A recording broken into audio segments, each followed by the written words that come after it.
Hola! I know I said I wanted to keep my schedule and I'm very late. I always say this as if anyone's watching. But in my defense, it's not entirely my fault. And in case you've been wondering why I look more shitty than usual, it's because I'm sick. I mean, I don't feel sick anymore. I finally caught the thing that I managed to avoid for 2 years. But yeah, here we are. I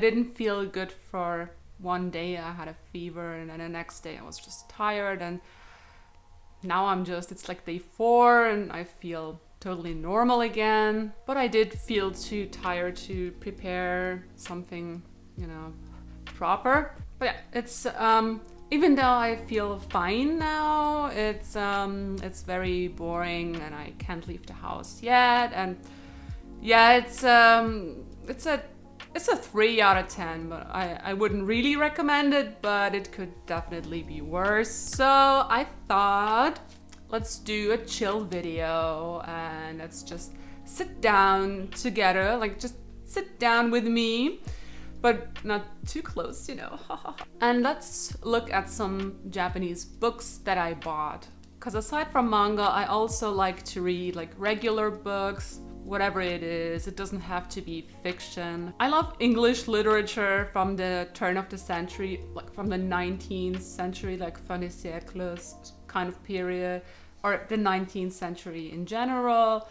But when it comes to Japanese books, for now I prefer fiction, but just because I think it's easier to read, depending on the author, of course, and the year. Because especially older Japanese fiction is, for me at least, it's hard to read. Like the first title I got here. It is like a collection of short stories by Koda Rohan, and I'm not even joking.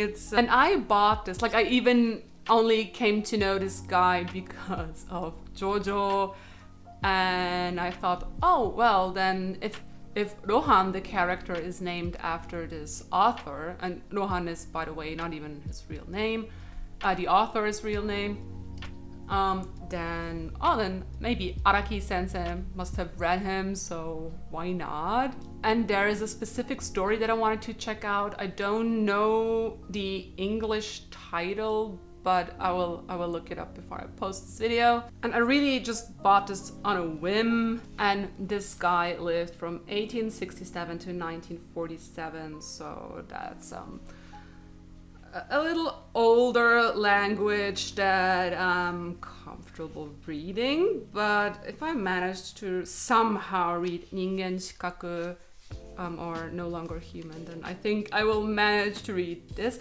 And I think they are horror stories, actually. I mean, the cover is really, really nice. Scrambles amongst the Elves. Oh yeah, there it says it's a kaidan. It's horror stories, or like scary stories. And that is also the only fiction I got, because up next we have this book, and it's about the recent history of Korea. And this book is actually by a Korean person, written by a Korean person, but it's in Japanese. I'm really interested in Korea, especially in the history and especially in North Korea. I had a really great professor who just made me feel like this passion for, in general, East Asian history. I mean, I studied some East Asian history before, but like when I took his class, it was just, and like he's a very well-known North Korea expert, and ever since I heard him speak about this topic, I'm just really into North Korea. Like, not in the sense that it's so great or anything, but like I'm just interested in it. And the next book is kind of a similar topic. It is this.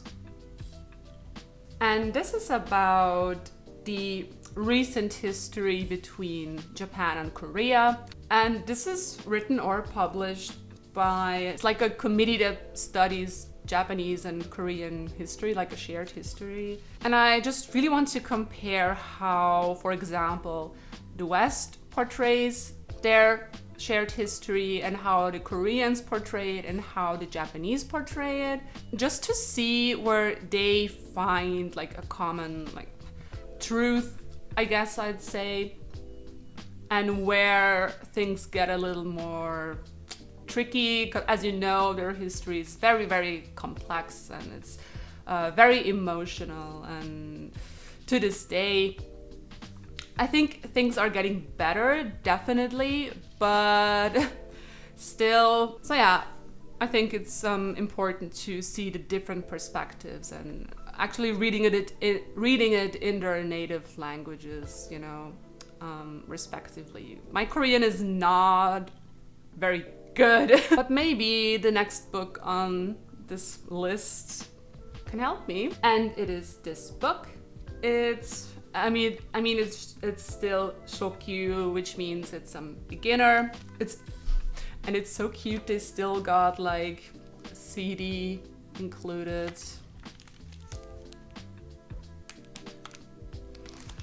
And it's a book that is actually for Japanese people who want to learn Korean.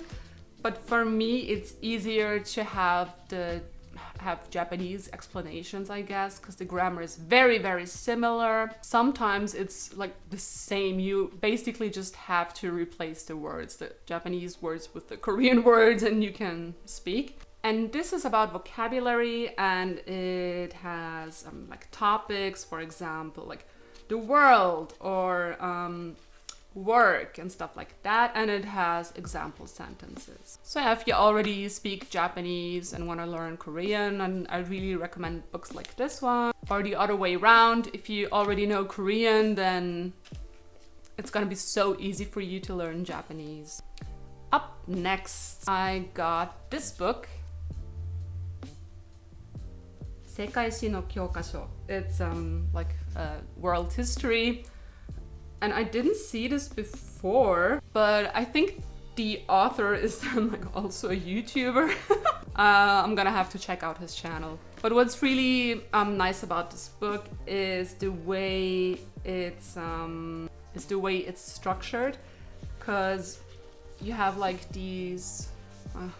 I don't think you can really see it here, but you have like these rather short chapters about each part of the world basically, and it starts off with the history of Europe and just keeps going from there. And you got India and China. Chinese chapter is a little longer, I think, and you know, like basically like all the greater civilizations, and then, you know, globalization, and maybe it's even gonna speculate about the future of the world and how it's gonna change from here on out.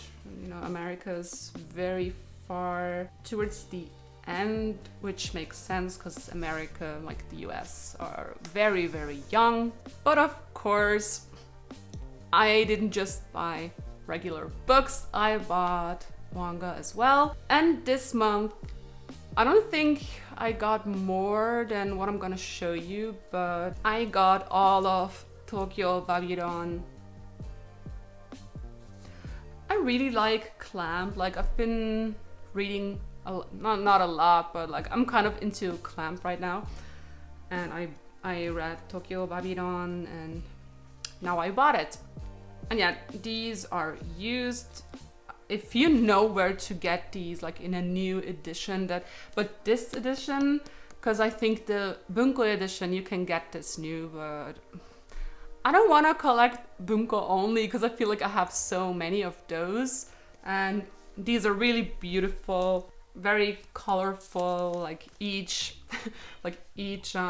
volume has like a color: white, orange, my least favorite color probably blue, and so on. And yeah, they just look very nice, and I really wanted this edition, and I'm glad I got them. It was a little expensive buying them because the manga itself, like the set itself, it was like $20 or something. But that's all I got. And if you want to know what I'm currently reading book-wise, it is this book. Yes, it's another Bunko edition, and it's by Murakami Haruki. And it's by Murakami Haruki, and it is called Onna no inai otoko tachi, or Men Without Women. And this came out in English a long time ago, I think. So if you want to read it in English, you can. And I read the first story, Drive My Car, and now I'm reading yesterday the second story. And Drive My Car recently got a movie adaptation that I haven't seen yet, but now that I read the story, I will. And it's my the actor who plays like the main guy. He's an actor I really like, so I hope at least that's gonna be good, because I'm not a huge fan of movie adaptations of books. Yeah, I'm one of those. Some people call it elitist, but I don't care. I think the only movie adaptations that I liked were by Stanley Kubrick, and that's for Clockwork Orange, but yeah. So I just wanted to have a chill little chat about books.